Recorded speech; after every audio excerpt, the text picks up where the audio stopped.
On the agenda, as a humble recruiter, to talk about the success of Aries Group. Obviously, it's all about me. Who are Aries Group?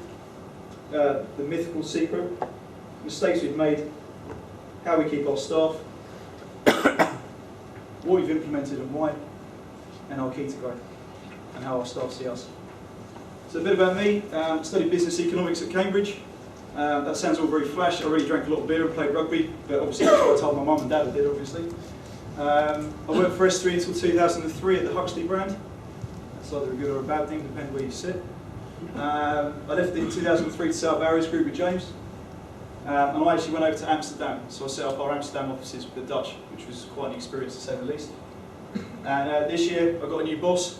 Doesn't smile very much, you have to work very hard. It's my son Stanley, who's 3.5 months old. And yeah, the hardest taskmaster I think I've ever had, which anyone who's got kids will probably agree, I think. So who are Aries Group? So as I said, set up by myself and James Parsons in 2003. We left to set up in James's spare room in Clapham. Obviously we had a West End address. That's the thing a lot of people have when they used to set up their businesses. But we were in the spare room in Clapham. Shorts and a t-shirt, it was one of the hottest summers ever. I remember my mum talking to me about going to work. She used to be in a suit and a tie. I went in my shorts and my t-shirt with a bag, and she went, "Adrian, I don't think this is going to work out." So thank God it didn't go too bad. And we've now got 85 staff. TMT is our brand, our differentiation, as Robbie mentioned, in capital markets and healthcare as well. Our turnover in 2011 was 17 million, and we were awarded 2 stars in 2011 and 2012 for best companies to work for, and we made the Times this year as well. That's a lot of work down to our operations and marketing people, if I'm perfectly honest with you, to actually know how to do. So look, there isn't really a big secret, I don't think. You know, a lot of people in the room here are very experienced. You've grown recruitment companies, probably a lot bigger and more successful than Aries Group is, but these are the kind of things that we've held and that you've done. So marketing, we've finally got someone, Vicky, sitting with me, who actually helped me put this presentation together, who actually knows how to do marketing properly. We're sales and recruitment guys, we don't know how to do marketing. We don't do it very well, and it doesn't look very good. So now we've got an expert to do it. Learning and development, we've hired a proper learning and development coach this year. Thought leadership, we're actually talking more to the floor, and actually they're the guys that are talking to a lot of the clients and the candidates every day, and yet you have to listen to your staff, which sounds a bit weird, but you have to listen to them all because they're telling you what's happening in the market with social media and things that are going on today in technology. You have to listen to them come with the new ideas because it's no longer, you know, stripping off a CV and faxing it over to a client and getting deals. It doesn't work like that anymore. You know, networks, communities. You know, it's very changed. You have to deal with the thought leaders. New IT systems. I don't know if anyone's put in new databases recently. That's always fun and games, but we're trying to do that. And as I said, social media. Just really understanding how you build communities. Because I don't know, are there any internal recruiters in the room? Anyone doing internal or on-site recruitment? You know, internal recruitment's a lot more sophisticated tool these days. They've got all the job boards. They've got the same skills. A lot of people have left agency and gone internal. You need to make sure that you've got some value add, because unless you're in the social media space where you can offer more to them, you're just another person, and these people have got all those tools already.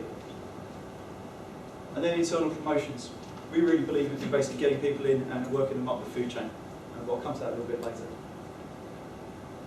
Mistakes we made. Anyone use rec-to-rec companies here? Yeah? Everyone used them over years?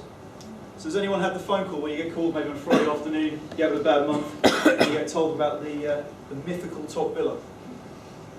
Yeah? The guy or lady who bills 500 grand a year, has got every client there is in the world, and they're going to come and they're going to change your life. And they're going to sort out all your problems, and they're going to do all the billing for you, and everything's going to be rosy. Any hands in the room about anyone's heard of this candidate? Yeah? Then they turn up. Yeah? And you're guaranteed them money. Done all sorts of silly things you normally don't do, but you do it for this mythical top biller. The problem is nowadays, competition clauses. Everyone's pretty tired now. A lot of them are living on past success. You know, some person's got 20, 30 contract runners out. Maybe at the beginning when they were hungry to go and get that new business, they may be in a different stage of life now. Family, are they going to go and work those 10, 12 hours a day? They're not. But what we've done it, happily admit it, we've hired a lot of these mythical top billers, and it's only worked on one occasion in 9 years. So it's something that we made a massive mistake of, and you kind of hope they're going to solve all your problems. And we've always found, it might be our onboarding process to be perfectly honest with you, but we found it's never really worked. We've hired people at manager and director level. didn't really ever fit the culture. Plus, one of the reasons we retain staff is that they can see that no one's going to come in above them. So they've actually seen, well, no, I can be a manager because our first hire ever, he runs our European offices. So he runs Amsterdam now, he lives out there, happy as Larry. He was a graduate when we hired him, and 8 years later he's a director and he's going to be the MD of Europe when we open up our German offices. So people want to see that progression, and people leave if they feel that someone at the top or someone comes in above someone. They're like, well, what was I doing here? Why have I been working here for the last 3-4 years if I was always going to get canned? Plus the biggest thing is culture, to understand where we've come from, what we're doing and where we're moving on to. We didn't have any career plans for our operations people. And you know, sometimes you think back office, do they need anything? Yeah, they do. Because if your back office and your payment doesn't go well, the client's not going to be happy. If you're not invoicing correctly, you know, we do a lot of work with the NHS, which is, you know, an invoicing nightmare. But if we didn't have a plan for them, what are they going to do? Where you can't expect people just to sit there. And if you lose really good operations people, it's a shocker. Yeah, because you never realise how valuable operations staff are until they leave. And then you're trying to pick everything up and you're like, oh my good God. Yeah, and you literally write a blank check to get back some people.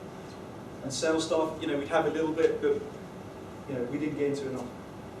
And this is the big thing, which most people will say, top billers don't make top managers. We all know that. Some do, some don't. But we found out that some of our top billers are money hungry, business development. They want to do the deal, do the deal, do the deal, do the deal. And one of our guys mentioned it's been like a top footballer, and then they go and manage like a 3rd, 4th division club, and they can't understand why these guys aren't as good as they were when they were playing. They just can't understand it. We worked hard on that to try and get our top billers to empathise and give them slightly different career routes as well. Because some people want to be managers because they think that they're not senior. So we're like principal consultant and business development managers and things like that. So it's a different route. But we feel we have to do that now because we did it a couple of times and it was just absolutely shocking. We found out, training-wise, where managers are totally responsible for billing and training, it hasn't been the best mix at Aries Group. You guys might be able to do it in slightly smaller organisations, it's different as well, you can be director-led. But we found out, you know, if it's the 3rd week of the month, your teams have got nothing on the boards, you've got no deals coming in, and the manager's got to do a training session about reference taking, they're probably not going to be as enthusiastic. Or they're probably, something's going to come up, or they'll go and see a client. You know, we found this year, we get them in once a month to do things, or to video and things like that, that make a real big difference. But if you have them doing it all the time, a lot of things can get missed. You know, 3-month progression for probation, are they ticking all the modules? Is it just, look, get on with it, we've got to get some deals in. So we've actually streamlined that, and now with the learning and development manager, it's been noticeable in the last few months how much we have moved there. And when you actually reach under the bonnet for that kind of thing, you're like, oh my God. There's some mistakes we've made. So how do we keep our staff? Promote from within. Everyone knows what they have to do. It's a meritocracy, as I think most people have in recruitment firms. If they build, they get promoted. Nothing to do about how long they've been at Aries Group. We're not fussed about that. We invest in training. As I said, we've got a marketing person, full-time marketing manager, full-time training manager. I appreciate some firms are smaller and you can't do these things, but there are other ways around them as well. You know, when we started, I was looked after the training from a sales point of view, and James looked after the administration of the operations and the invoicing. So we knew that, but it's making sure that actually someone knows that's their responsibility. We have an open door policy. Anyone can come and ask me anything, and they frequently do, unfortunately. It's like, you know, literally it's like managing children, as you know, managing recruitment consultants. So when my son came, I was like, no, I've done this before, it shouldn't be a problem. Not so many nappies, but now and again, you know, Christmas parties and what have you. But they can approach me about anything, I don't mind, and James is the same. You know, we sit on the sales floor. You know, we'd like to have our ivory tower and sit there, sit at your massive desk and drink tea and coffee all day. You can't really get into it with people and I feel really help them unless you're on there, sort of living it with them, living the deals with them. So James and I both sit on the sales floor, as do all our directors. We've got offices, but as Vicky will attest, I never use mine.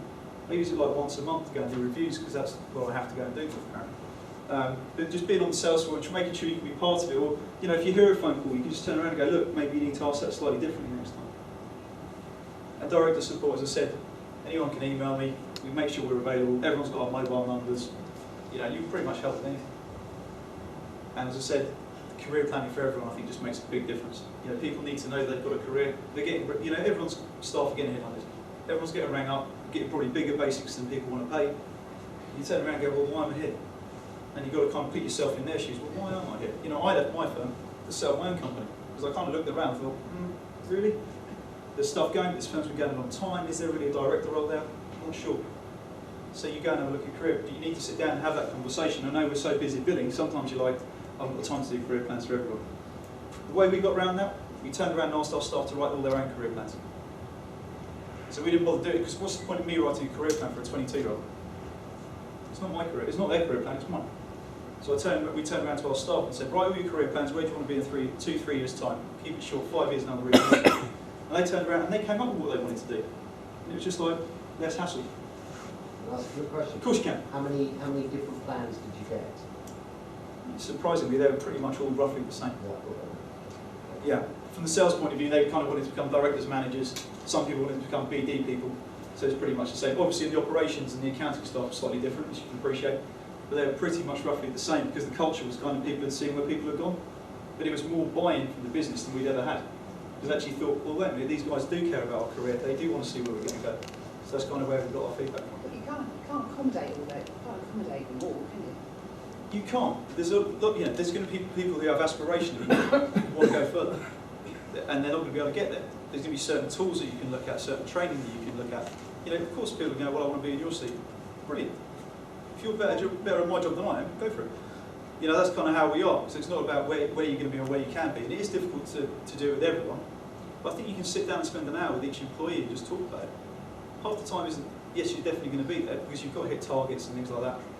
But you've got to think about if your boss sat down with an hour and go, I'd like to talk to you about your career. And you've prepared a document about it, which they will prepare. That's something that they will do. Tell them to go and get some figures for you about calls they haven't made. Strange enough, they might forget it, it's still in their mind, yeah? But if you want to talk about someone's career, they'll prepare on it. They'll come back and they'll go, yes, this is what I want to do. But you've got to kind of realise individuals we work with are complex is the word I look for. So what we implement is a way. We've got a recruitment directory. Did anyone turn up on day one in the recruitment industry dictionary, sorry? Did anyone turn up on day one of recruitment and know what a PSL was? Know what a backdoor was? Know about rebates, references? Think of all the terms we use every day. And you'll have unique terms in your offices as well that are applicable to your culture and your teams. If you turn up on first day, you're like a rabbit in the headlights. What are they all talking about? But what? You know what that is? Huh? And they're young, and you don't really want to ask, do you? If you're the new person, you don't want to go, what's that? I don't want to look stupid. So Vicky actually, when she came forward, she said, look, get a dictionary. So if someone can search, they know where it is. Oh, that's what PSL is, preferred supplier list. Yeah? As I said, we've got our training manager. We've got a pool table in the office. It's a bit of fun, but it gives something outside, it shows we care apparently. But I tell you what, lunchtimes, everyone's in, people stay a bit later because you can't play pool till 7. So strangely enough, our guys work until 7. We've got a table tennis table, which is leaving today. Like today there's a competition between myself and James. Whoever wins gets to take the table tennis table home. And we've got a bet going on. Everyone's got to put a £5 in or something like that. And you bet which director you think will win. And whichever director wins takes all the people who bet with him to the pub. And that money's going to the Katie Piper Foundation, or whatever it is. Why have you sacked table tennis? Have you any idea how annoying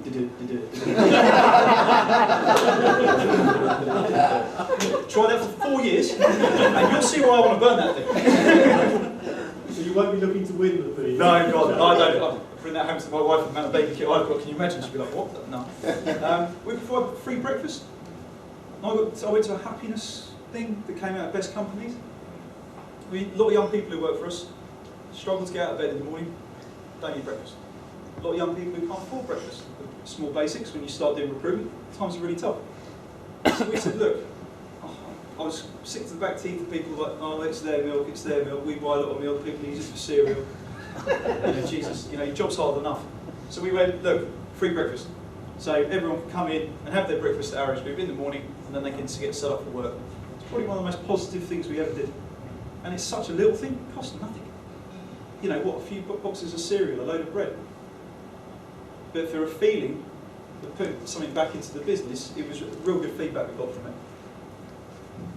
So our key to growth. We understood that success is not overnight. It wasn't like one day suddenly we were making more money. Quite the opposite. We made a load of mistakes. As some of them were highlighted before, but there have been others. It took a while to get our culture going. We've been in business 9 years, we're still learning. I meet people, we've got David Higgins from Harvey Nash, I don't know if some people in the room might know him. He set up Harvey Nash, he's our non-exec, and he comes and gives us advice. You know, we're only young guys, we don't know what we're doing. You know, I'm 32, James is 35. You know, we're learning. You know, you never know everything in this industry because there's so much change in everything. But we understood that it's going to take a long time and a lot of hard work to get there. And, you know, we're still trying to get there because we're still trying to develop our business. Stick to your markets. I think we blame the Dragon's Den for this, actually. So this was another thing we did a couple of times, which we will never do again. We kept starting new businesses because we thought we knew every single market. Well, IT must be the same as oil and gas, it's all the same. Yeah? Or let's do insurance. You meet some biller who does whatever it might be. Yeah, we'll grow a new division. Yeah. And then you realise, wait a minute, there's a reason why we don't do this. We don't understand it. We don't have the candidates. We can't take the clients because of the competition clauses.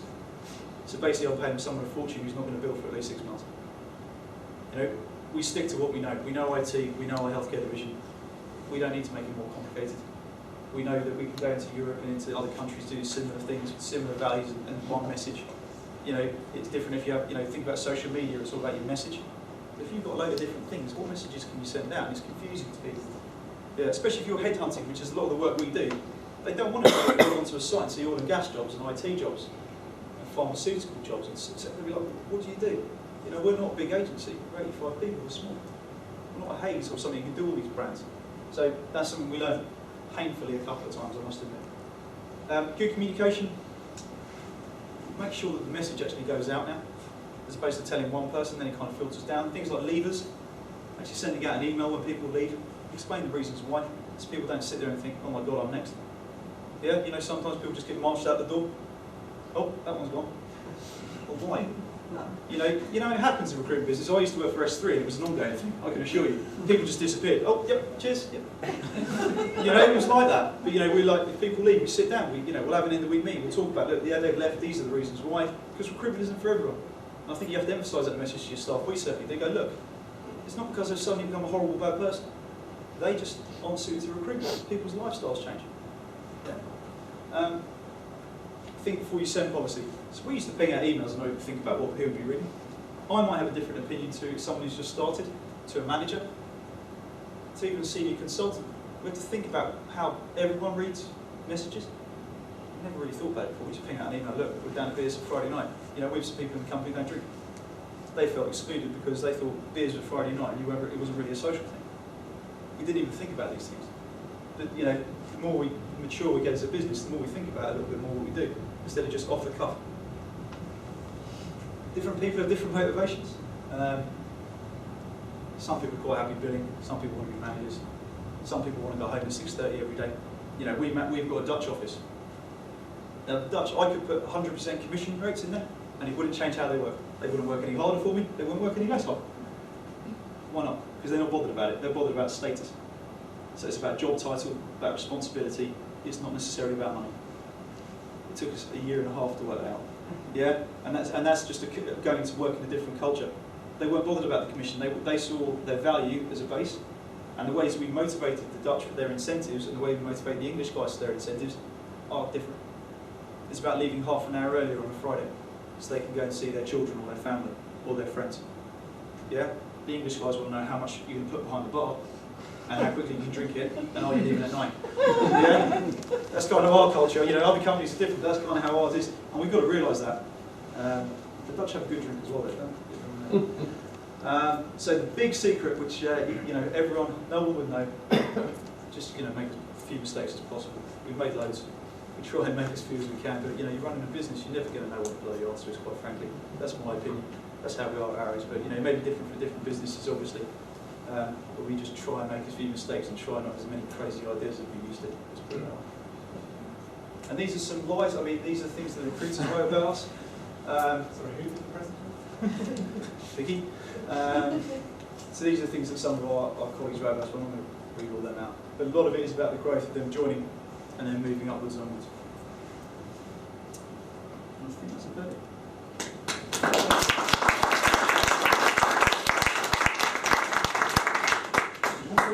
Thank you. Has anyone got questions? Oh, Christ. You asked the question? I was hoping they would know. Yes. I wonder what range your staff turnover runs at. We're up to about 30%. which isn't too bad. Really, most of our staff leave. That's all staff, you don't sort of exclude probationers or anything, it's just... No, all staff. But the majority of our people, it's the 0 to 6 months that they leave. Because they either like recruitment or they don't like recruitment. And usually once they get a sniff of a bit of cash, they stay.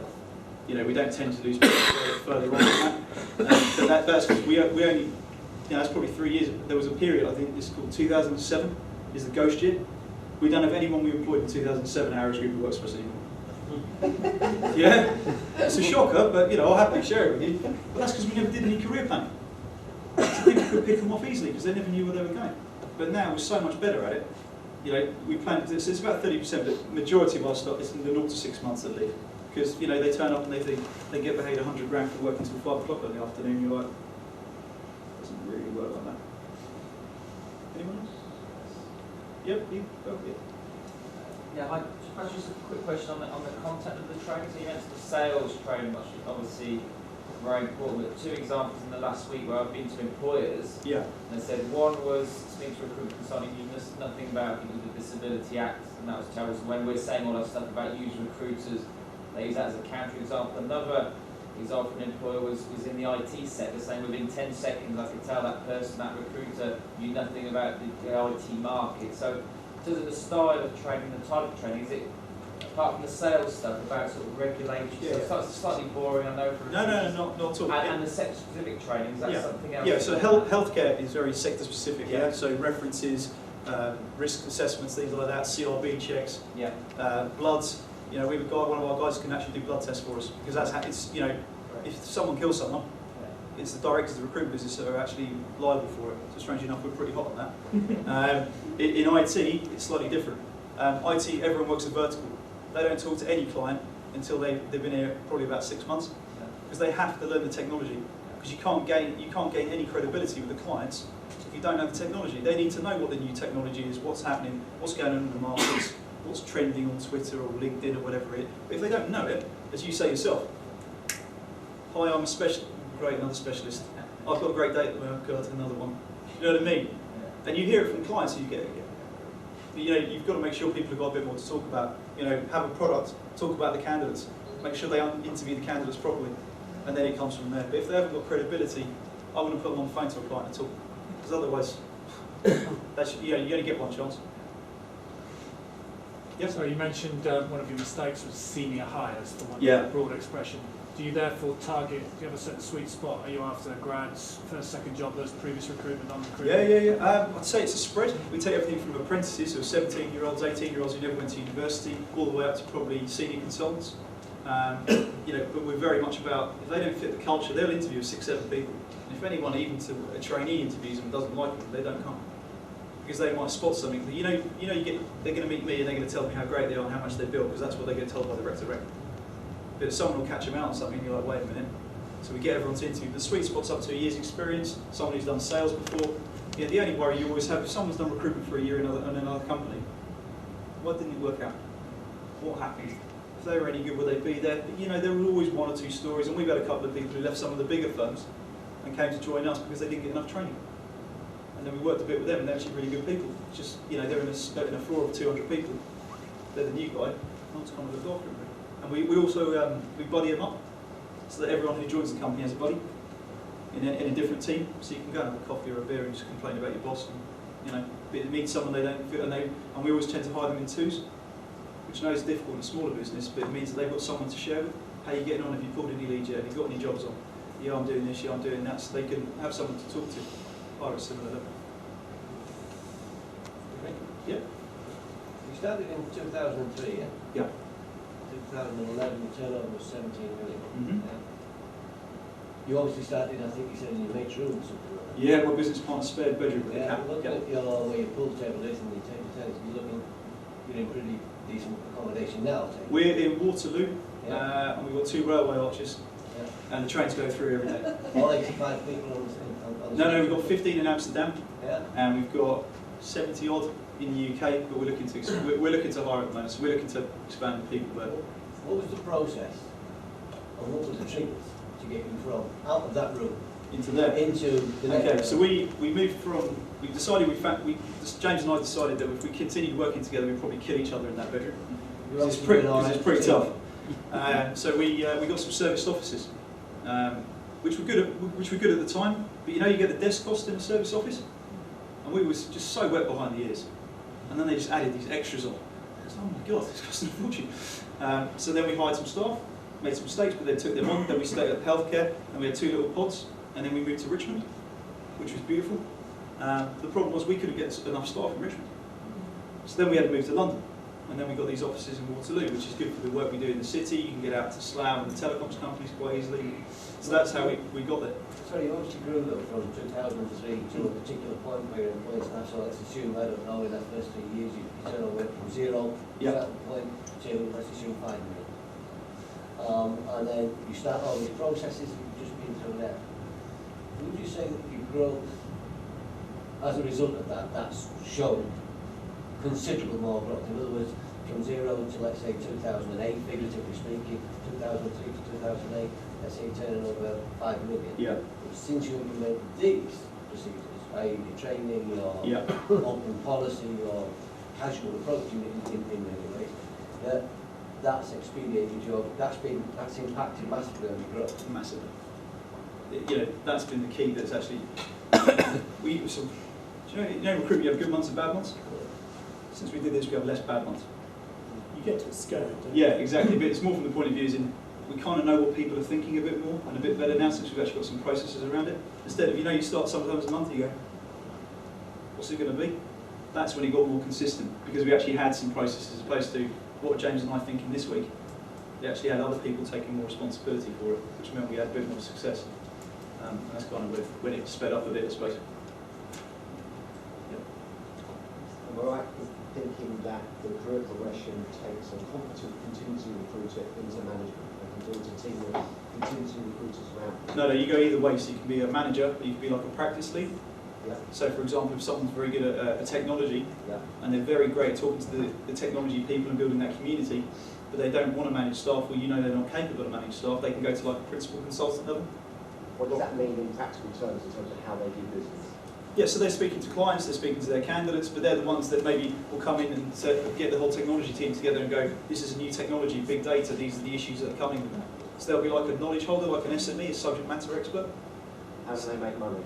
They still bill, but what they don't do is they don't have the responsibility for doing monthly reviews of people or that. So it's a different kind of route. But you talk to them more about what's going on in the market and the actual subject, as opposed to talking to them more about managing recruiters. Because some people just can't do it. But you have to make sure there's some sort of option for them. Otherwise, you know, they'll do something else. How did you get into health? What do you provide to the healthcare sector? Okay, 2005. Yeah, we were obviously geniuses and we knew a recession was going to happen. So we thought we'd get into frontline nursing. And that's the story, yeah? Okay, the reality was 3 guys approached us from a healthcare company and we had a bit of money in the bank and we went, okay, people always need nurses, people are getting older. And these 3 guys came up and set up healthcare for us. And I think it was in 2007, we went down to 2 people in it and we were about to sell it. So we were just like, Christ, this doesn't work, it doesn't make any money. And it was my business partner who finally said, right, I'll go and run healthcare. And that's when we started actually understanding the business, interviewing competitors, understanding what we were doing incorrectly by a mile, and that's when we started making money at it. So it's like an accident. It's an absolute accident. Yeah, it was one of the ones when we started a new business and we were like, yeah, we'll give it a go. We did it with a couple of others because we thought we had the golden touch. We were like, no. We kind of got lucky-ish twice. We don't know anything else. Let's leave it at that and count our blessings. What took you to Amsterdam? Amsterdam's it's really good for tax reasons, Amsterdam. Everyone speaks English, so it's a relatively soft market to get into. And there are a lot of European HQs that are in Amsterdam and around that area. It's quite easy to get down to Belgium, Luxembourg, all around that, quite relatively easy to get to Germany. The language skills are superb in Amsterdam, it's embarrassing. They all speak about 4 or 5 languages. So if you do European business, they can break out into German, French. You know, one of them even spoke Portuguese because he picked it up in 6 months. You know, it's that kind of... Yeah. So the language skills meant we could have a European hub there and go into the other markets quite easily because that's just how they are. Similar kind of markets over there as well, aren't they, to the UK? Yeah, very similar. And other similar European culture. Countries are very different. Yeah, so and it was good to pick it up and get the right kind of people over there. So yeah, that's why we went to Amsterdam and then next one's Germany now.